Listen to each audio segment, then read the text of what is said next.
नाशिकच्या एका आयटी कंपनीमधल्या धर्मांतर आणि महिला कर्मचाऱ्यांचं लैंगिक शोषणाचं एक गंभीर असं प्रकरण समोर आलं होतं आणि या प्रकरणी आता आरोपी शफी शेख आणि रझा मेमन या दोघांना एटीएस ताब्यात घेणार आहे। धर्मांतरण आणि महिला कर्मचाऱ्यांच्या लैंगिक शोषणाच्या प्रकरणी दोन्ही आरोपींची एटीएसच्या मार्फत आता चौकशी केली जाईल।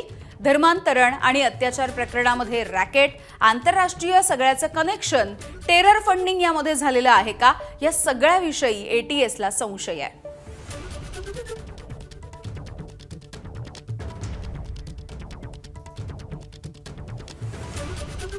तर या सगळ्याविषयी बोलूयात। आमचे प्रतिनिधी शुभम बोडके आपल्या सोबत आहेत।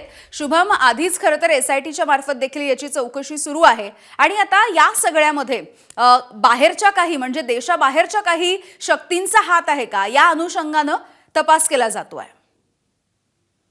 आपण जर बघितलं तर नाशिकच्या आयटी कंपनीमधील धर्मांतर आणि महिला कर्मचाऱ्यांच्या लैंगिक शोषण प्रकरणामध्ये जे दोन आरोपींना काल पुन्हा एसआयटीने त्यांचा पोलीस कोठडी घेतलेली होती, ते शफी शेख आणि रझा मेमन यांचा जो ताबा आहे तो आता एटीएस घेणार आहे। आपण या ठिकाणी आता दृश्यांमध्ये जर बघितलं तर या ठिकाणी हे दोघही आरोपी ना घेऊन आता नाशिकच्या भद्रकाली पोलीस ठाण्यामध्ये या ठिकाणी एसआयटीचे जे पथक आहे ते घेऊन आलेलं आहे।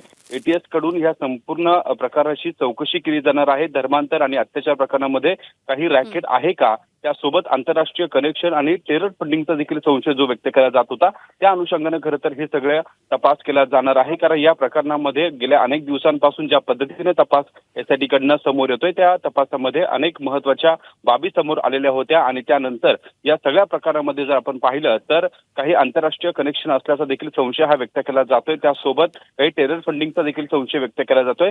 त्याच अनुषंगाने या सगळ्या प्रकरणामध्ये आता एटीएस देखील या सगळ्या प्रकरणामध्ये तपास करणार आहे। काही आंतरराष्ट्रीय कनेक्शन असल्याचा देखील संशय असल्याने या पुढील काळामध्ये एटीएसच्या कारवाईमध्ये नेमकं काय महत्त्वाच्या बाबी समोर येणार हे देखील बघणं महत्त्वाचं असणार आहे। आणि आताच एसआयटीचे जे पथक आहे ते पथक या दोघेही आरोपींना शफी शेख आणि हा रझा मेमन आहे या दोघांनाही घेऊन आलेले आहे आणि या ठिकाणी आता एटीएस त्या दोघांचा ताबा घेणार आहे।